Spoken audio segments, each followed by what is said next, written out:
Hey hamster lovers, I wanted to drop in this week and share some things going on with Typewriter.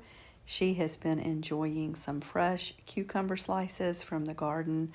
Of course, they're very, very thin. And she is loving the cardboard tunnel that we put into her cage. She uses it all the time. She is either in the tunnel or in her little painted cardboard house when she wants to rest or be out of sight. I love the way she cleans her little face. She's just absolutely adorable.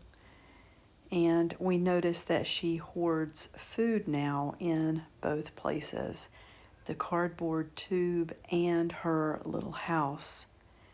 And of course, here she is foraging. I like to put things out so that she can forage instead of just putting all of it in her bowl. And then any place that she can find to sort of hide and, be out of sight. She loves that. She's getting more and more friendly, and she will even let me pick her up now without being so afraid.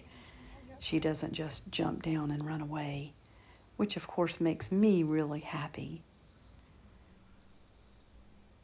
She stuck her tongue out. And then watch this. She throws that piece of food. So you can tell here that she has chewed away part of the corner in the back of her house, and I am not surprised by that. It is, of course, the very reason that we used water-based, non-toxic paint. I don't think she eats this paper. I think she just pulls down pieces as part of the bedding. And what is the other thing I wanted to share? Oh, yes. I recently replaced all of the bedding with the KT Soft Absorbent. It expands 3 times and it's solid white. It is wonderful. It's my favorite. Okay, I will see you later. Thank you for joining us this week. I will be back next week with some more video for you of little baby Typewriter.